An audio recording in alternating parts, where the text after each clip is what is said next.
नमस्कार प्रिय दर्शकों, आज हम एक बार पुनः आपके सामने एक ज्ञानवर्धक और एक प्रेरणादायक कहानी लेकर हाजिर हुए हैं। दर्शकों, आज की ये कहानी बहुत ही ज्ञानवर्धक और बहुत ही प्रेरणादायक है।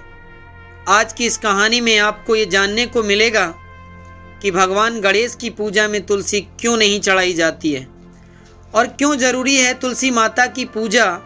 आज की इस कहानी से आपको बहुत ही बड़ी सीख और प्रेरणा मिलने वाली है, इसलिए इस कहानी को पूरा जरूर सुनिएगा।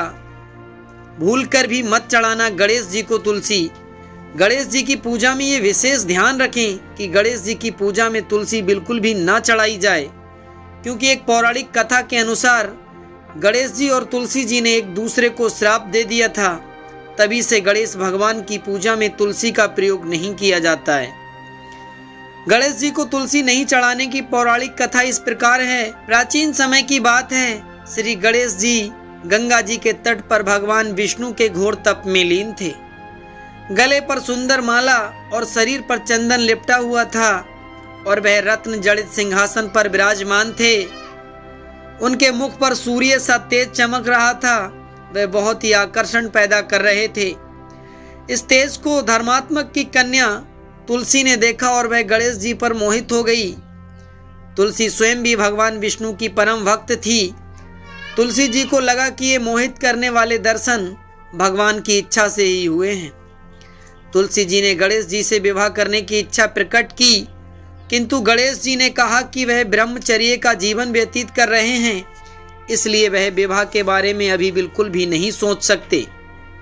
विवाह करने से उनके जीवन में ध्यान और तप की कमी आ सकती है। इस तरह सीधे सीधे गणेश जी ने तुलसी जी के विवाह को ठुकरा दिया।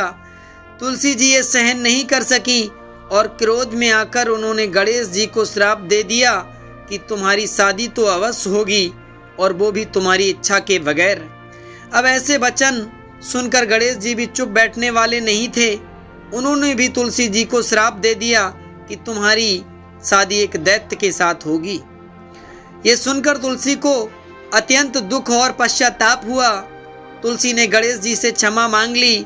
अब गणेश जी भी दया के सागर थे। उन्होंने बोला, अब श्राप तो वापस नहीं लिया जा सकता, किंतु मैं एक वरदान देता हूँ। और इस तरह तुलसी जी को वरदान देते हुए गणेश जी ने कहा कि एक दैत्य से विवाह होने के बाद भी तुम विष्णु की अति प्रिय रहोगी और एक पवित्र पौधे के नाम से पूजी जाओगी। विष्णु भगवान की कोई भी पूजा तुम्हारे पत्ते के बिना पूरी नहीं मानी जाएगी। चरणामृत में तुम हमेशा साथ रहोगी।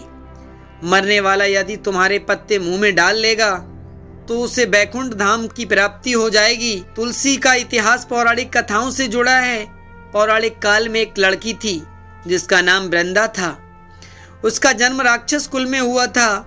वृंदा बचपन से ही भगवान विष्णु की परम भक्त थी।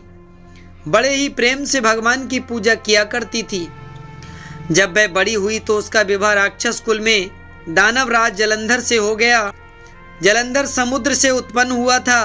वृंदा बड़ी ही पवित्रतावादी स्त्री थी, सदा अपने पति की सेवा किया करती थी। एक बार देवताओं और दानवों में युद्ध हुआ। जब जलंधर युद्ध पर जाने लगे तो वृंदा ने कहा, स्वामी आप युद्ध पर जा रहे हैं, आप जब तक युद्ध में रहेंगे मैं पूजा में बैठकर आपकी जीत के लिए अनुष्ठान करूंगी, और जब तक आप वापस नहीं आ जाते मैं अपना संकल्प नहीं छोड़ूंगी। जलंधर तो युद्ध में चले गए और वृंदा व्रत का संकल्प लेकर पूजा में बैठ गई। उसकी सच्ची निष्ठा वाले पूजा अनुष्ठान और संकल्प की वजह से जलंधर इतना ताकतवर हो गया था, या फिर यूं कह लो कि वृंदा की पूजा जलंधर की रक्षा कवच बनकर रक्षा कर रही थी, जिस वजह से देवता उससे जीत नहीं पा रहे थे। सारे देवता जब हारने लगे तो सब देवता भगवान विष्णु जी के पास गए। सब ने भगवान से प्रार्थना की तो भगवान कहने लगे कि वृंदा मेरी परम भक्त है, मैं उसके साथ छल नहीं कर सकता। पर देवता बोले, भगवान दूसरा कोई उपाय भी तो नहीं है, अब आप ही हमारी मदद कर सकते हैं। भगवान ने जलंधर का ही रूप रखा और वृंदा के महल में पहुंच गए। जैसे ही वृंदा ने अपने पति को देखा वे तुरंत पूजा से उठ गईं और उनके चरण छू लिए। इस तरह से पूजा से हटने की वजह से वृंदा का संकल्प टूट गया और उधर युद्ध में देवताओं ने जलंधर को मार गिराया और उसका सिर काट कर अलग कर दिया। उनका सिर वृंदा के महल में गिरा। जब वृंदा ने देखा कि मेरे पति का सिर तो कटा पड़ा है, तो फिर ये जो मेरे सामने खड़े हैं ये कौन हैं? उन्होंने पूछा, आप कौन हैं जिसका स्पर्श मैंने किया? तब भगवान अपने रूप में आ गए, पर वे कुछ ना बोल सके। वृंदा सारी बात समझ गई। वृंदा ने क्रोधित होकर भगवान को श्राप दे दिया कि आप पत्थर के हो जाओ।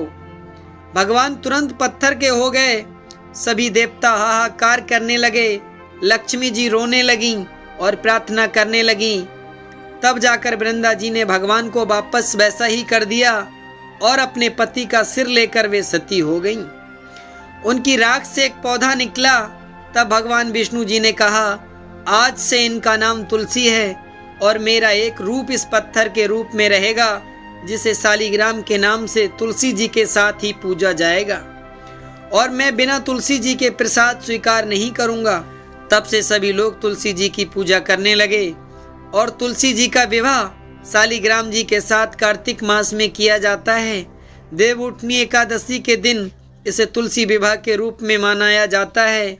तो दोस्तों, महाभारत काल की अद्भुत ज्ञान से भरी ये कहानी आपको कैसी लगी, हमें कमेंट में ज़रूर बताना और ऐसी ही तमाम वीडियोस देखने के लिए हमारे इस YouTube चैनल को सब्सक्राइब जरूर करना।